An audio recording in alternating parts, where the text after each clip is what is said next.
말씀은 열왕기하 5장 20절에서 27절의 말씀입니다. 구약 성경 열왕기하 5장 20절에서 27절의 말씀입니다. 구약 성경 569페이지 열왕기하 5장 20절에서 27절 말씀입니다. 네, 제가 봉독해 드리겠습니다. 하나님의 사람 엘리사의 사환 게하시가 스스로 이르되 내 주인이 이 아람 사람 나아만에게 면하여 주고 그가 가지고 온 것을 그의 손에서 받지 아니하였도다. 여호와께서 살아계심을 두고 맹세하노니 내가 그를 쫓아가서 무엇이든지 그에게서 받으리라 하고 나아만의 뒤를 쫓아가니 나아만이 자기 뒤에 달려옴을 보고 수레에서 내려 맞이하여 이르되 평안이냐 하니 그가 이르되 평안하나이다. 우리 주인께서 나를 보내시며 말씀하시기를 지금 선지자의 제자 중에 두 청년이 에브라임 산지에서부터 내게로 왔으니 청하건대 당신은 그들에게 은 1달란트와 옷 2벌을 주라 하시더이다. 나아만이 이르되 바라건대 2달란트를 받으라 하고 그를 강건하여 은 2달란트를 2전대에 넣어 매고 옷 2벌을 아울러 2사환에게 지우매 그들이 게하시 앞에서 지고 가니라. 언덕에 이르러서는 게하시가 그 물건을 2사환의 손에서 받아 집에 감추고 그들을 보내 가게 한 후 들어가 그의 주인 앞에 서니 엘리사가 이르되 게하시야 내가 어디서 오느냐 하니 대답하되 당신의 종이 아무데도 가지 아니하였나이다 하니라. 엘리사가 이르되 한 사람이 수레에서 내려 너를 맞이할 때에 내 마음이 함께 가지 아니하였느냐. 지금이 어찌 은을 받으며 옷을 받으며 감람원이나 포도원이나 양이나 소나 남종이나 여종을 받을 때냐. 그러므로 나아만의 나병이 내게 들어 내 자손에게 미쳐 영원토록 이르리라 하니 게하시가 그 앞에서 물러나오매 나병이 발하여 눈같이 되었더라. 아멘.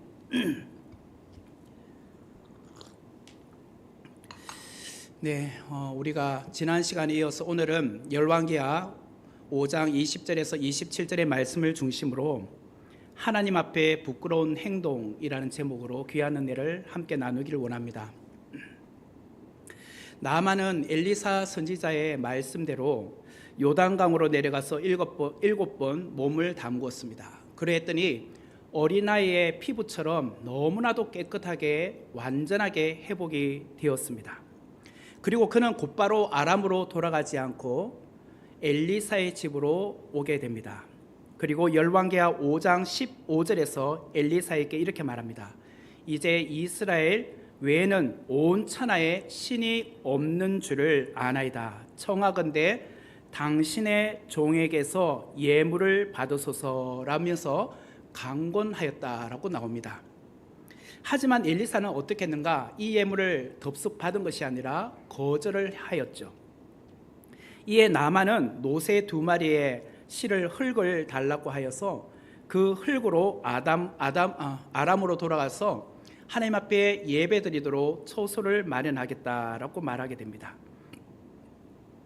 나아만은 육체의 질병만 고침을 받은 것이 아니라 영적으로도 이처럼 완전하게 회복되었다는 것을 우리가 지난 시간에 살펴보았습니다. 참으로 이야기가 감동적이지 않습니까? 이렇게 해서 나아만의 이야기가 끝이 났다면 얼마나 좋겠습니까? 해피엔딩으로 끝이 났으니까 말이죠. 그런데 은혜를 퇴색시키는 한 사건이 오늘 소개되어 있습니다. 그 이야기의 중심에 누가 있느냐? 게하시라는 엘리사의 사환이 있었다라는 거예요. 게하시는 누구인가? 20절 말씀에 보면은 하나님의 사람 엘리사의 사환 게하시 이렇게 소개를 합니다. 하나님의 사람인 엘리사의 사환, 사환을 다른 말로 하면 종이라는 뜻이에요. 그는 엘리사 선지자를 가장 최측근에서 모셔왔던 사람이었습니다. 누구보다도 그동안 엘리사의 사역을 직접 눈으로 목격한 사람이 게하시였어요. 이미 우리가 금요 저녁 시간에 우리가 살펴보았지만 열왕기하 4장의 이 이야기들 쭉 훑어보면은 우리가 열왕기하 4장 1절부터 이렇게 보면은 선지자의 생도 중에 어떤 그 생도가 그만 죽었죠. 그로 인해서 그 집안이 빚이 많아서 정말 가정 형편이 어려웠습니다. 그 아내에게는 2명의 아들이 있었는데 빚쟁이들이 와서 너가 빚을 갚지 아니하면 이 2 아들을 종으로 삼겠다라고 했을 때에 엘리사 선지자가 집집마다 그릇을 빌려오라. 그래서 그 그릇에다가 기름을 채워서 빚도 갚고 생활을 할 수 있도록 해 주었어요. 그때도 사환이었던 게하시가 그것을 직접 눈으로 보았습니다. 그 뒤에 또 본문에 보면은 수넴 땅에 갔었을 때에 나이가 많은 노부부가 있었죠. 이들에게는 자식이 없었습니다. 그때 엘리사 선지자가 예언합니다. 내년 이맘때에 자식을 낳을 것이다. 아들을 낳을 것이다. 그랬더니 수넴 여인이 내가 지금 나이도 적은 나이가 아닌데 이미 경수가 끊어졌는데 무슨 아기를 낳습니까? 그런데 엘리사의 말처럼 하나님께서 그 가정에 아들을 주셨습니다. 그것도 역시 게하시가 봤습니다. 그런데 어느 날 이 아이가 커서 아버지와 함께 밭에 나갔다가 그만 그 아이가 아이고 머리야 하면서 하더니 이제 집에 보내었더니 그 아이가 엄마 품에서 그만 죽고 말았습니다. 그때 엘리사 선지자가 죽은 그 아들도 살리게 되는 사건을 그 옆에서 보았던 사람이 바로 이 게하시입니다. 그뿐만 아니라 열왕기하 하반부에 보면은 세겜 지역에 길갈 지역에 갔었을 때 길갈의 선지 생도들이 가난하게 살고 있었는데 그들이 밭에 나가서 무엇을 먹고 살까? 그래서 들 호박을 캐와요. 그것을 솥에다가 이렇게 끓였는데 그게 금방 그 독이 있던 들 호박이었나 봐요. 그걸 먹고 사람들이 제대로 먹지도 못하는 거예요. 그때 이 문제도 해결해 주었던 사람이 바로 엘리사였습니다. 그때도 게하시가 그 옆에서 직접 이 놀라운 기적의 사건을 눈으로 목격을 했습니다. 그리고 열왕기하 5장으로 넘어오면 나아만 장군이 엘리사의 말대로 요단강에 가서 7번 몸을 씻으라라고 했을 때 그 몸이 깨끗한 상태로 엘리사 앞에 나타난 거, 이것도 직접 보지 않았습니까?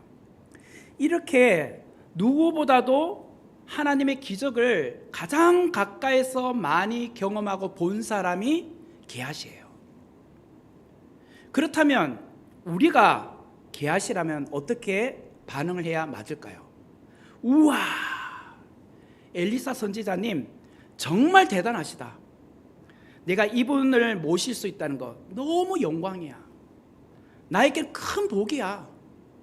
그렇게 생각해야 되지 않겠습니까? 그런데 게하시는 지금까지 수 없는 하나님의 일하심을 엘리사 선지자를 통하여 보았음에도 불구하고 물질의 욕심 앞에 그 모든 것이 가려지고 말았다는 거예요. 이것을 보면 우리가 무엇을 깨달을 수 있는가?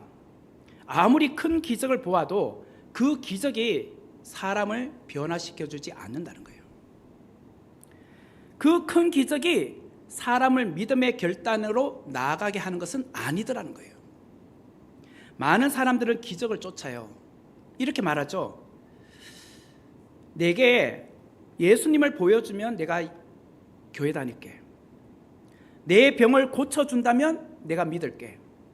내 문제를 해결해주면 예수님이 정말 살아계심을 내가 믿을 수 있을 것 같다. 우리는요, 뭔가 기적을 붙들죠. 예수님 때도 그래야 하지 않았습니까? 많은 사람들이 예수님께서 기적을 행할 때 사람들이 쫓았어요. 그들을 가리켜서 무리들이라고 합니다. 무리. 그러나 그 예수님의 기적 때문에 그들이 삶이 변화되었나요? 예수님을 온전히 신뢰하고 믿게 되었나요? 그렇지 않더라는 거예요. 우리가 명심해야 될 것은 기적이 구원으로 이끄는 것이 아니라는 거예요. 하나님의 말씀을 우리가 붙들고 하나님의 말씀을 잘 들어야, 믿음은 들음에서 난다고 하잖아요. 말씀을 들어야 우리에게는 그 믿음이 들어오는 겁니다. 그리고 믿음에 대한 확신을 갖고 이 땅을 살아갈 수 있는 거예요. 그렇지만 그는 오늘 이 게하시는 이처럼 큰 권능을 본 자였지만 그러나 그는 여전히 하나님의 말씀 앞에 이렇게 반응하지 않아요. 이렇게 볼 때에 기적이 정말 이 사람을 변화시키고 있었던 것이 아니란 것을 보게 되죠. 20절의 말씀을 보면 하나님의 사람 엘리사의 사환 게하시가 스스로 이르되 내 주인이 이 아람 사람 나아만에게 면하여 주고 그가 가지고 온 것을 그의 손에서 받지 아니하였도다.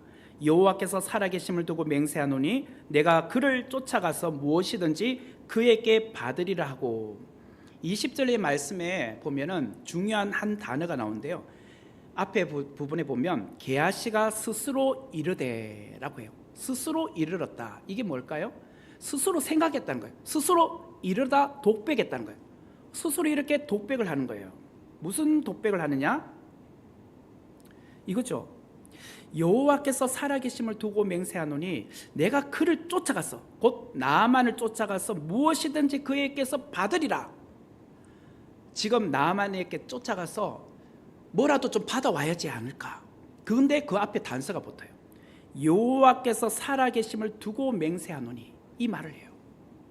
여러분, 여호와께서 살아계심을 두고 맹세하노니 이 말을 이전에 누가 썼을까요? 엘리사도 그 이야기를 했어요. 불과 몇 분 전이었어요. 몇 분 전. 얼마 지나지 않았어요. 열왕기하 5장 16절에서 이렇게 말해요. 5장 16절 말씀 보면 이르되 내가 섬기는 하나님께서 살아계심을 두고 맹세하노니 내가 그 앞에서 받지 아니하리라 하였더라. 나아만이 받으라고 강건하되 그가 거절하니라. 나아만이 병이 깨끗하게 낫고 엘리사에게 찾아와서 이 내가 갖고 온 이 예물들을 받으세요라고 했을 때에 엘리사 선지자는 여호와께서 살아계심을 두고 맹세하노니 내가 그 앞에서 받지 아니하리라 이렇게 거절해요. 나아만은 강권하여서 받으세요라고 하는데 나는 받지 아니하리라라고 할 때 여호와의 살아계심으로 맹세한다고 말했어요. 그런데 오늘 이 본문 좀 전에 읽었던 20절 말씀에는 그 게하시가 말해요. 여호와께서 살아계심을 두고 맹세하노니 내가 그 나아만을 쫓아가서 무엇이든지 그에게서 받아오리라 이렇게 말해요. 너무나도 비교적이죠. 엘리사는 무엇이든지 받아오지 않겠다, 받지 않겠다 라고 하면서 여호와 이름으로 맹세했고, 게하시는 무엇이든지 받아내겠다면서 여호와 이름으로 맹세해요. 지금 엘리사와 게하시 두 사람이 모두 다 여호와의 살아계심을 두고 맹세하노니 라고 말해요. 예수님께서 산상수훈에서 맹세하지 말라고 말씀하셨어요. 마태복음 5장 34절 말씀에 보면 나는 너희에게 이르노니 도무지 맹세하지 말지니 하늘로도 하지 말라. 이는 하나님의 보좌임이요 라고 합니다. 오늘 우리 성도들이 너무나도 쉽게 하나님의 이름으로 맹세하는 경우가 있는 것 같아요. 주로 언제 하나님의 이름으로 맹세합니까?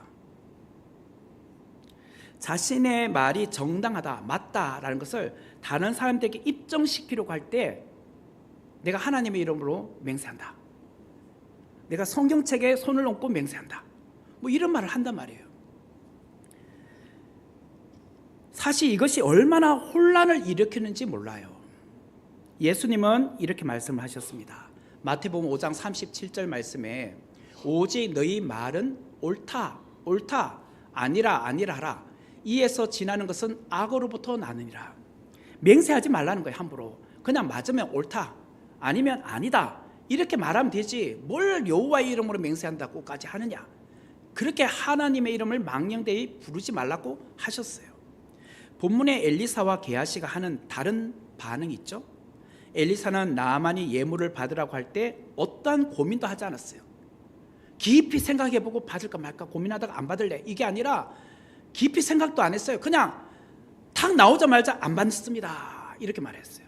하지만 게하시는 달랐어요. 그는 혼자서 스스로 이르되 스스로 고민했다는 거예요. 생각을 했다는 거예요. 그리고 결론은 잘못된 적용을 해요. 여호와의 이름으로 맹세한다. 받아야지. 이렇게 말했다는 거예요. 여러분, 죄가 무엇일까요? 죄는 모금직도 하고 보암직도 하고 지혜롭게 할 만큼 탐스럽기도 한 것이 죄라고 창세기에 이제 아담과 하와가 죄를 지었을 때 나오는 문구잖아요. 그래서 죄된 생각은 자꾸 그것을 묵상하게 만들어요. 그 생각에서 떠나지 못하게 해요. 계속 그것만 생각하게 만들어요. 결국은 잘못된 결정을 내리게 만들어요. 게하시의 잘못된 결정이 무엇인가? 그거는 계속 그것만 묵상했던 거예요. 아, 그 돈 받았으면 좋겠는데, 아, 왜 우리 엘리사 선지자님은 그걸 안 받을까? 아유, 조금이라도 받지, 왜 안 받았지? 주위에 우리 가난한 우리 선지 생도들이 이렇게 많은데, 도와줄 것도 많은데, 또 사역할 때 쓰실 그 용도도 있을 건데 왜 안 받지? 막 계속 그것만 생각한 거예요. 그리고 나서 잘못된 결정이 적극적인 행동으로 나와요. 적극적인 행동. 21절에 보면 나아만의 뒤를 쫓아가니 나아만이 자기 뒤에 달려옴을 보고 수레에서 내려 맞이하여 이르되 평안이냐 하니 게하시가 고민하고 생각하는 사이에 이미 나아만은 출발해가지고 마을 오기까지 지나가고 있는 거예요. 마을을 벗어나고 있습니다. 이러다가 그냥 놓칠 것 같아요. 그래서 생각하다가 아니야, 빨리 가자. 그래서 어떻게 해요? 달려가요. 지금 나아만은 말들과 병거를 이끌고 쭉 이제 마을을 벗어나고 있습니다. 그래서 이것을 쫓아가야 되잖아요. 그냥 걸어서 가면 쫓을 수 없잖아요. 달려가는 겁니다. 적극적인 행동이 나타나고 있어요. 달려가 나아만의 일행을 따라잡았어요. 나아만은 자기 뒤에 달려오는 엘리사의 사환 게하시를 보는 순간 수레에서 내렸어요. 그리고 그를 반갑게 맞았어요. 왜? 엘리사 옆에 있었던 사환인 줄 아니까. 그러면서 말합니다. 평안입니까? 이 평안이란 것은 별일 없으시죠? 무슨 일로 이렇게 다시 오셨나요? 이거예요. 별일 없으시죠? 그랬더니 22절에 이렇게 말하죠. 그가 이르되 평안하나이다. 우리 주인께서 나를 보내시며 말씀하시기를 지금 선지자의 제자 중에 두 청년이 에브라임 산지에서부터 내게로 왔으니 청하건대 당신은 그들에게 은 1달란트와 옷 2벌을 주라 하시더이다. 게하시는 네, 별일 없어요. 그런데 저의 선지자의 제자 중에, 그러니까 엘리사의 제자 중에 두 청년이 에브라임 산지에서 이곳까지 왔다는 거예요. 왔는데 지금 형편이 너무 어려워가지고 또 엘리사는 자기 손에 뭔가 줄 선물도 없어서 지금 나만이 저기까지 가고 있으니까 빨리 가서 거기서 약간만 좀 갖고 와. 그리고 은 1달란트하고 옷 2벌만 좀 그냥 달라고 해. 그래서 이 두 사람에게 챙겨줘야지. 그런 말을 하면서 가서 나아만에게 말해요. 선지자님이, 우리 엘리사 선지자님이 그 두 청년을 도와주고 싶어 하셔서 갖고 오라고 하셨어요. 이렇게 말했어요. 지금. 여러분, 지금 게하시는 나아만에게 달려오면서 무슨 말을 할까 곰곰이 생각하고 간 거예요. 잘못하면 너무 멀리 가면 쫓아갈 수도 없으니까 거짓말할 내용을 생각하며 간 거예요. 지금. 나름 각본을 짜서 간 거잖아요. 도착하자마자 거침없이 숨을 헐떡헐떡거리면서 네, 평안히 왔습니다. 괜찮아요. 그런데 저희 엘리사 선지자님께서 2명의 청년이 찾아왔는데요. 그분들의 사정이 너무 딱해가지고 은 1달란트와 옷 2벌을 나만 장군님께 가서 받아오라고 제가 급하게 뛰어왔어요. 이거 생각하면서 온 거죠. 지금 게하시는 은 1달란트와 옷 2벌을 누가 달라고 했다고요? 엘리사 선지자님이 달라고 하셔서 왔어요 라고 한 거예요. 게하시는 아주 계획적이에요. 본인이 물질에 대한 욕심 때문에 달려온 것임에도 불구하고 엘리사 선생님의 이름을 팔고 있어요. 지금 시간에 지난 시간에 우리가 말씀 나누면서 살펴보았지만 나아만이 이스라엘로 올 때 갖고 온 그 금액을 여러분들께 제가 말씀드렸어요. 금이 6,000개였고 은이 10달란트였고 의복이 10벌이었습니다. 이걸 종합하면 한 50억 원 정도 되는 금액이라고 했습니다. 그 중에 지금 게하시는 은 한 달란트, 은 10개 중에 하나, 그리고 의복 10개 중에 하나예요. 두 벌이에요, 두 벌. 그죠? 금은 아예 달라고도 말 안 했어요. 그러니까 사실은 그 큰 금액에 비하면 좀 작은 금액이에요. 굉장히 작은 금액이죠. 원래는 나만이 엘리사에게 다 주려고 한 거 아닙니까? 자기가 이렇게 병이 깨끗하게 나았으니까 이거를 다 받으세요 라고 한 거 아니에요? 그런데도 불구하고 엘리사 선지자님이 다 안 받겠다고 했잖아요. 근데 부랴부랴 지금 게하시를 보내어서 그 중에 은 한 달란트, 의복 2벌 정도 달라고 하는데요. 뭐 그 정도 줄 수 없나요? 하나도 안 받겠다고 했다가 다시 왔으니까 사실 처음부터 다 주려고 했던 거고. 나아만은 게하시의 요구대로 주었어요. 그런데 23절의 말씀을 보면 나아만이 이르되 바라건대 2달란트를 받으라 하고 그를 강권하여 은 2달란트를 2전대에 넣어 매고 옷 2벌을 아울러 2사환에게 지우매 그들이 게하시 앞에서 지고 가니라. 23절에 보면은 나아만은 게하시가 말했던 은 한 달란트가 아니라 2달란트를 주고 있어요. 그죠? 의복도 2벌을 주고 있어요. 그러면서 강권하여 은 2달란트를 줬단 말이에요. 이건 뭘까요? 아마 게하시는 은 한 달란트만 달라고 했으니까 은 한 달란트 주면 되는 줄 아는데 2달란트 주고 아니에요 한 달란트만 갖고 오라고 했는데요. 그런 거죠. 아니에요 괜찮아요 2달란트 갖고 가세요. 이렇게 강권해요. 그러니까 못 이기잖아. 그래요 알겠어요 이러고. 지금 이런 거잖아요. 그죠? 그래서 2달란트를 챙기고 옷 2벌도 챙긴 거예요.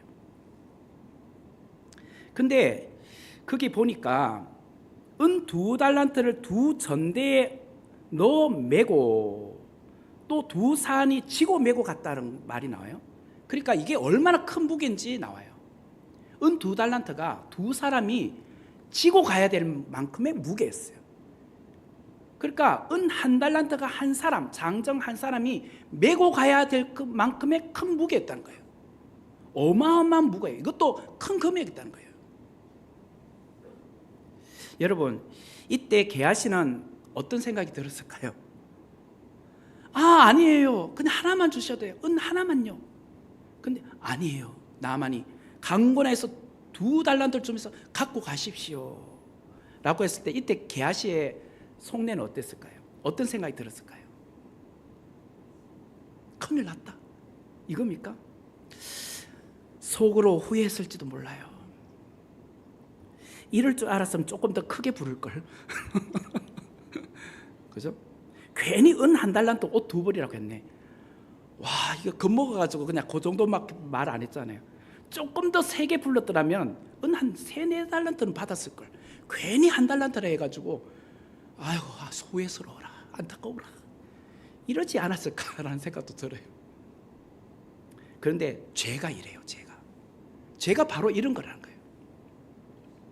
야고보서 1장 15절 말씀에 보면 욕심이 잉태한 즉 죄를 낳고 죄가 장성한 즉 사망을 낳는데라 라고 하죠. 욕심이 점점 이렇게 잉태하면서 자라면서 죄를 낳고 죄가 장성하여서 사망을 낳는다 이 이야기를 하잖아요. 지금 게하시는 자신이 얼마나 잘못된 길로 가고 있는지를 까맣게 다 잊고 있어요. 이 문제는 단지 물질의 욕심에만 그치고 있는 것이 아니었던 거예요.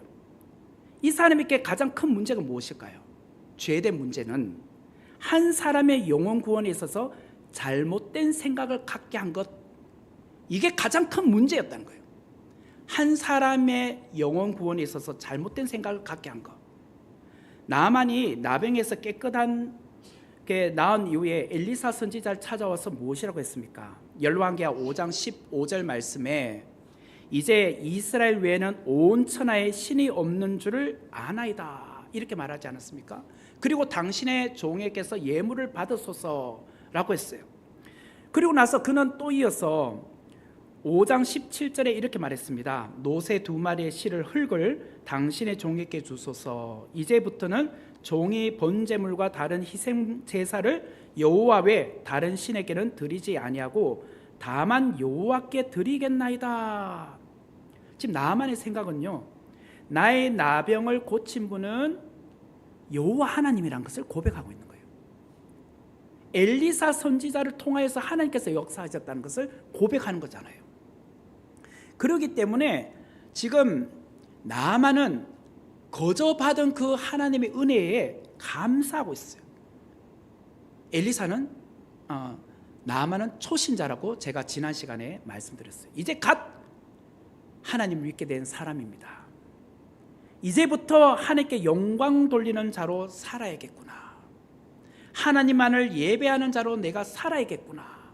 그러면서 고국으로 돌아가고 있단 말이에요. 그런데 복음은 값없이 주어진 것이 아니구나. 복음도 값을 지불해야 되는 것이구나. 역시 돈이 필요했구나. 여호와 하나님도 아람의 신 림몬처럼 돈을 요구하는 신이구나. 이런 생각을 지금 바꾸어 놓은 것이 이 사건이라는 거예요. 나만으로 하여금 그동안은 하나님의 은혜인 줄 알았는데 결국에는 돈이 필요했던 거구나. 거저 주신 은혜가 아니었구나. 이런 생각으로 바뀌게 한 것이 지금 게하시가 지은 죄였다는 거예요. 지금. 여러분, 게하시가 물질의 탐욕으로 돈을 요구한 것 분명히 죄입니다. 하지만 그 모든 것보다 더 끔찍한 죄는 한 사람의 구원이 하나님의 절대적인 은혜가 아니라 나의 공로, 나의 돈, 나의 노력으로 될 수 있다는 생각을 심어준 것. 이게 더 큰 무서운 죄라는 거예요. 복음에 돈이 개입되고 공로와 노력이 들어가게 된다면 그것은 보상입니다. 보상. 복음은 보상으로 주어지는 것이 아닙니다. 전적으로 하나님의 은혜로 주어진 것이 구원이에요. 우리는 늘 조심해야 돼요. 교회는 재정이 있어야 합니다. 물질도 필요합니다. 그렇지만 물질을 강조해서는 안 됩니다. 세상의 종교는 돈을 바친 만큼 너에게 보상이 주어질 것이다 라고 말하죠. 이게 세상의 종교예요. 하지만 교회는 그런 것이 아니에요. 오로지 예수 그리스도의 십자가의 보혈, 그 은혜를 말하는 것이 교회입니다. 놀라운 것은 성도들이 하나님의 은혜를 받으면 헌금하기 시작합니다. 처음에는 돈 한 푼 내는 걸 아까워하죠. 내 몫에서 10분의 1을 어떻게 바칩니까? 11조를 어떻게 드립니까? 그런데 은혜가 들어가니까 11조 생활을 자연스럽게 하는 거예요. 하나님의 은혜를 알게 되면서 믿음이 들어가면서 헌금을 강조하지 않아도 자원하여 드리게 되는 거예요. 교회 재정은 그렇게 채워지는 겁니다.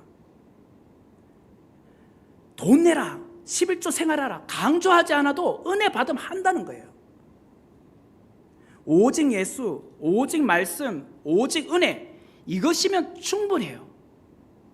교회가 오직 예수, 오직 말씀, 오직 은혜, 이 말씀을 전하지 않고 그 말씀으로 내 안에서 은혜가 충만해지지 않으면 결국은 부담을 느껴요. 아이고, 교회 가면 늘 돈 내라고 하는구나. 교회 가면 늘 뭔가 자꾸 요구하는구나. 그러면서 신앙생활을 멀리해요. 구원받은 자는 하나님의 은혜에 자연스럽게 반응하게 돼 있어요. 왜? 내가 거저 받은 은혜인데 거저 받은 은혜에 10분의 1을 못 내겠습니까? 거저 받은 은혜에 내가 하나님께 보답하고 싶은 마음이 없겠습니까?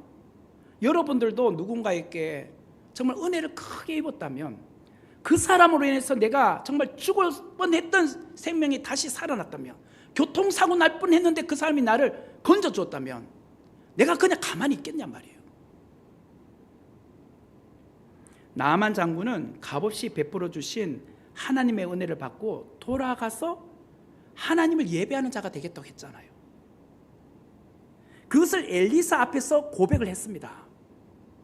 그런데 게하시가 찬물을 끼얹고 말았어요.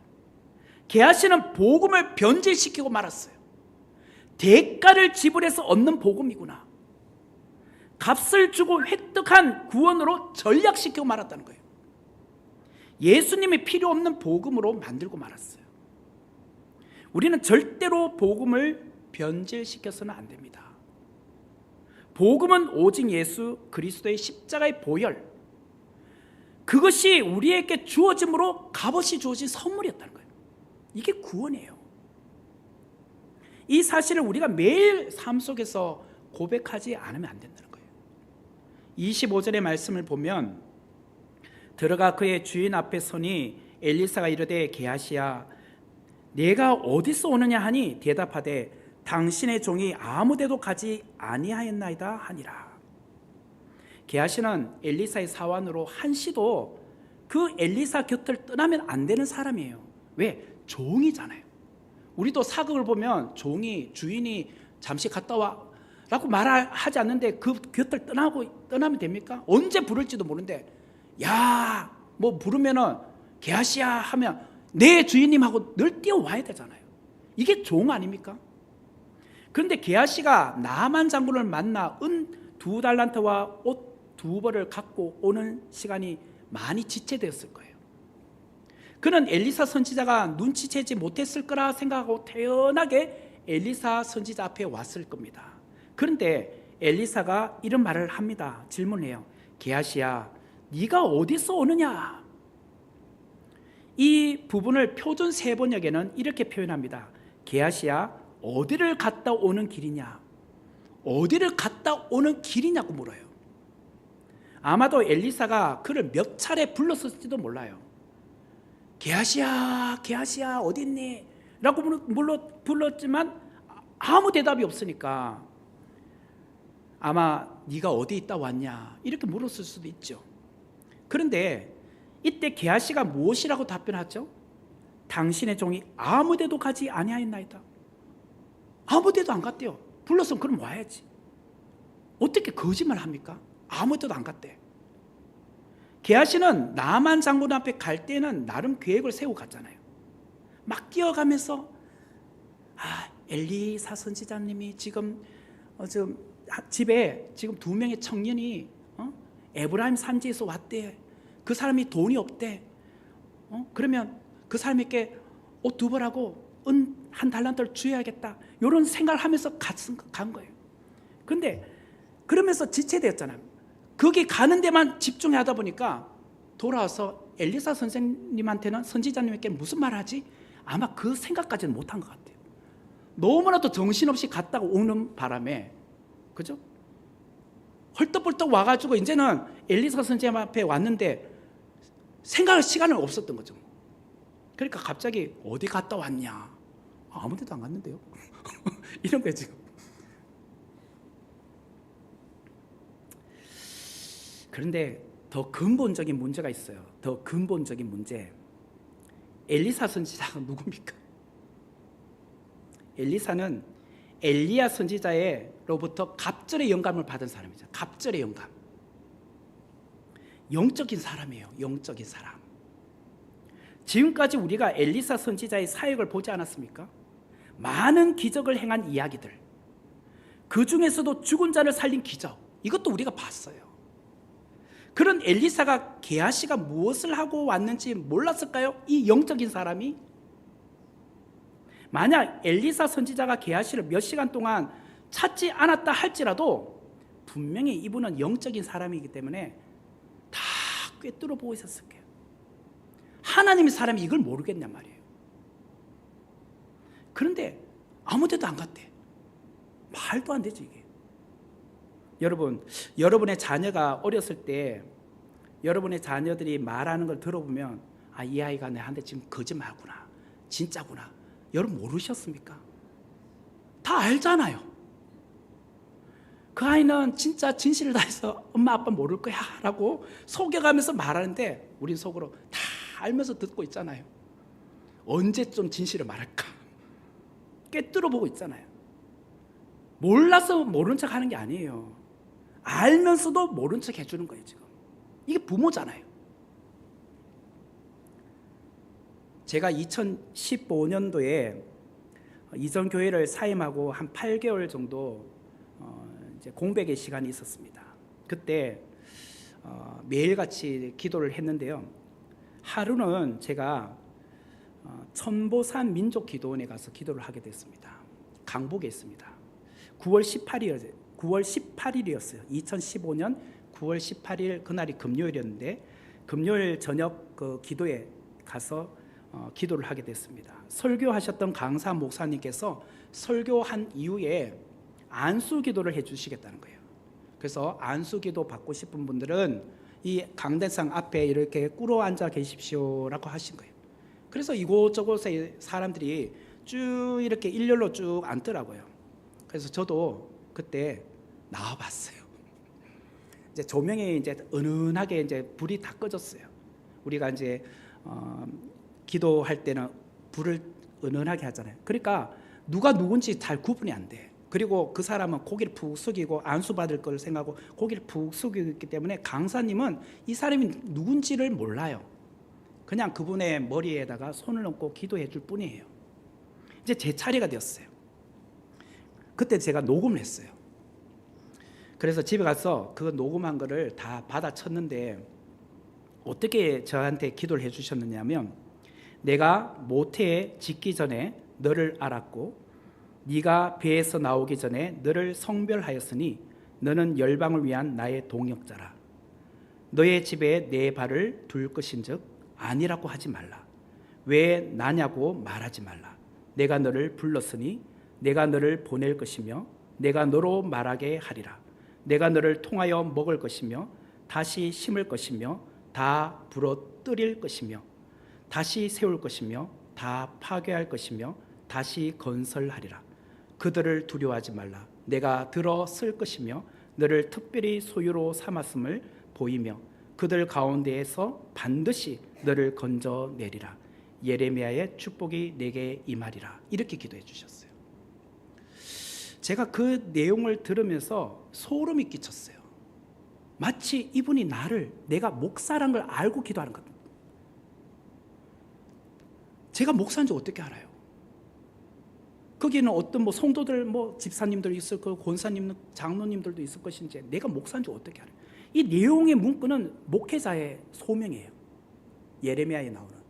그런데 정확하게 저한테 그런 기도를 하고 있더라고요. 하물며 목사님이 기도해 주는 것도 영성 있는 목사님 기도하면 이런데, 하물며 엘리사가 어떤 분입니까? 영적인 사람 아닙니까? 그분의 기도가 정말 다 꿰뚫어 보는 거 아닙니까? 게하시가 엘리사 선지자가 그런 분인지 몰랐을까요? 엘리사 선지자를 속인다고 속일 수 있을까요? 절대로 속일 수 없습니다. 그런데 왜 게하시는 엘리사 선지자 앞에서 아무 데도 가지 아니하였다고 말했을까? 죄는 비상식적이고 비논리적인 무모한 행동을 하게 만드는 거란 거예요. 죄란 것은 비상식적이고 비논리적인 무모한 행동을 만들어내는 것. 죄는 끝까지 내려놓지 못하는 거예요. 끝까지 자기 주장을 내세우는 거예요. 우리 보세요, 주위에 끝까지 아니래요. 다른 사람들은 맞다고 하는데 나는 기억이 안 난대. 나는 그런 행동한 적 없대. 끝까지 우기는 게 죄라는 거예요.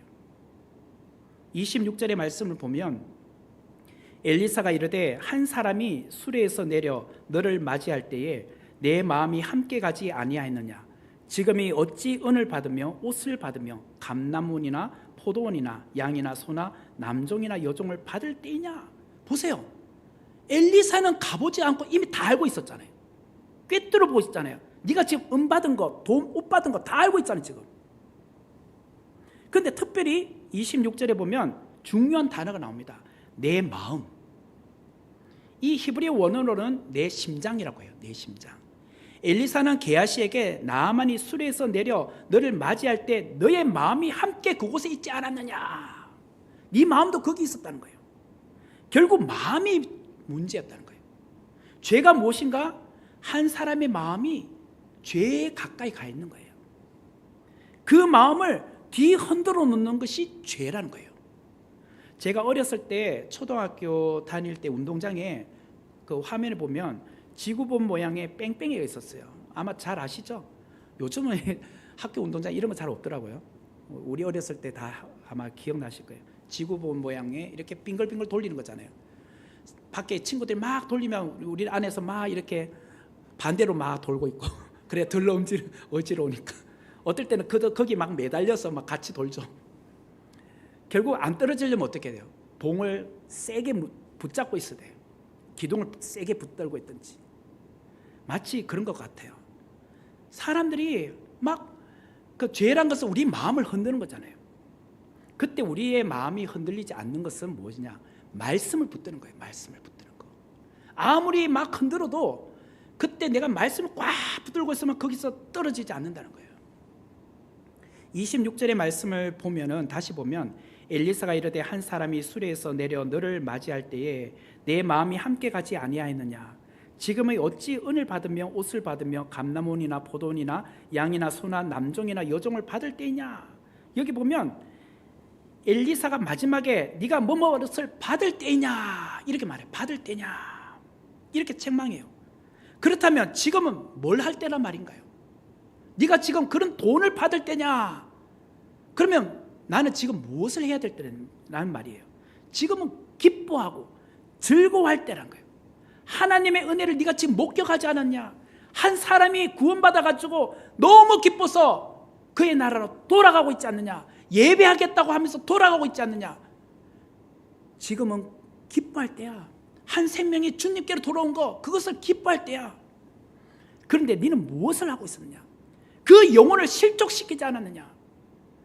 값없이 주어진 그 구원의 은혜를 네가 값을 줘야지만 되는 것처럼 말하고 있지 않았느냐? 복음을 변질시키지 않았느냐? 예수 그리스도의 십자가의 은혜를 돈으로 살 수 있다고 네가 말하고 있지 않았느냐? 너는 결국 한 사람을 실족시킨 거야. 구원의 은혜를 퇴색시킨 거야. 이 말을 하고 있었어요. 여러분 오늘 무엇을 하러 이 자리에 나오셨습니까? 오늘 왜 예배 자리에 나오셨습니까? 그래요. 우리는 구원의 은혜에 감사하여서 그 은혜에 기도하러 나온 거 아닙니까? 하나님께 영광 돌리기 위해서 이 자리에 나오신 거 아닙니까? 받은 은혜 그것을 가지고 정말 내가 남은 인생 더 살고 싶어서 나온 거 아닙니까? 그런데 은혜 받고 집으로 돌아가는 주차장에서 옆차하고 막 부딪히면 막 손가락질 하면서 싸워요. 네가 잘했니? 내가 잘했니? 막. 은혜가 한순간 다 쏟아져요. 또 집에 돌아가다가 부부끼리 막 싸워요. 네 때문이야 내 때문이야 막 그러고 있어요. 사단은요 늘 우리가 받은 은혜를 쏟아부르기를 원해요. 우리의 마음을 빼앗아가는 것이 사단이에요.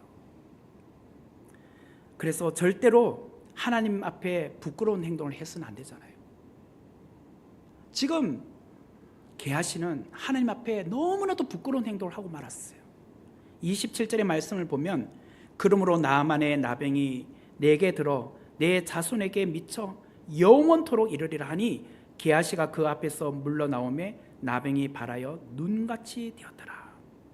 나아만은 아람에서 이 문둥병 나병을 고치기 위해서 이 자리까지 왔잖아요. 그리고 요단강에 7번 몸을 담궜을 때 그 몸이 어린아이의 피부처럼 깨끗하게 되었잖아요. 그런데 이제 그 나병이 게하시 몸으로 옮겨가고 말았어요. 죄의 결과가 이처럼 무섭습니다. 물욕, 하나님을 속이고 하나님의 사람 엘리사를 속이고 특별히 한 사람에게 임한 구원의 감격과 기쁨을 잃어버리게 만드는 대가가 이처럼 무섭다는 거예요. 우리는 어떻습니까? 우리로 인하여서 다른 사람이 구원받고 은혜의 자리에 나와야 되는데 나 때문에 상처받아가지고 교회를 떠나게 해서 되겠습니까? 하나님의 은혜가 너무 좋구나, 예배가 너무 좋구나, 기쁘구나, 즐겁구나 이렇게 해서 감격의 자리에 나왔는데 우리의 말과 행동 때문에 실망해가지고 실족해서 교회를 떠나서 되겠냔 말이에요. 이 게하시 한 사람 때문에 나아만은 돌아가서 하나님의 은혜가 그렇게 중요한 게 아니라고 생각하는 거예요. 이제 후에 보면요, 또 이스라엘과 아람이 전쟁합니다.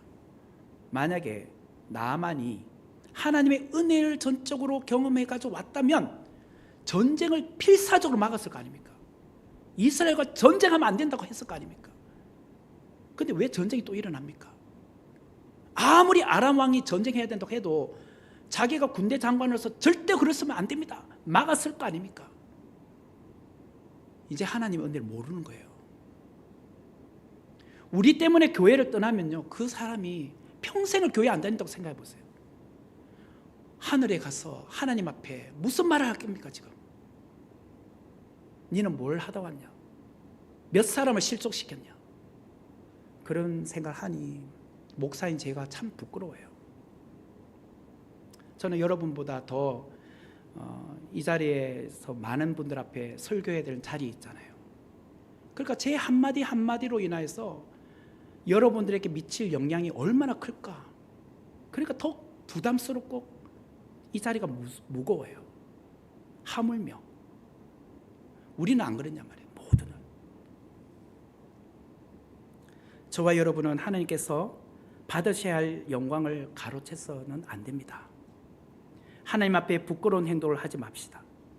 다른 사람을 실족시킴으로 구원의 은총의 자리에서 떠나게 하지 말자는 거예요. 정말 우리 모두가 정말 각자 있는 자리에서 정말 하나님을 신실하게 고백함으로 나로 인하여 구원받는 영혼들이 늘어나고, 그래서 우리의 선목교회가 정말 아름답게 세워지는 그런 교회가 되기를 주님의 이름으로 축원합니다. 같이 기도하도록 하겠습니다. 은혜로우신 하나님 감사합니다. 오늘 우리가 정말 이 말씀을 통하여 우리 속에 혹여나 게하시와 같은 마음을 품고 게하시처럼 행동하며 살고 있지는 않습니까? 교회를 다니고 있지만 여전히 세속적인 생각을 갖고 살아가고 있지는 않습니까? 우리 안에 있는 모든 세상적인 요소, 특별히 한 생명을 정말 실족함으로 우리가 하나님 앞에 정말 무서운 책망을 받지 않도록 주님 우리를 굽어 살펴 주옵소서. 예수님의 이름으로 기도하옵나이다. 아멘.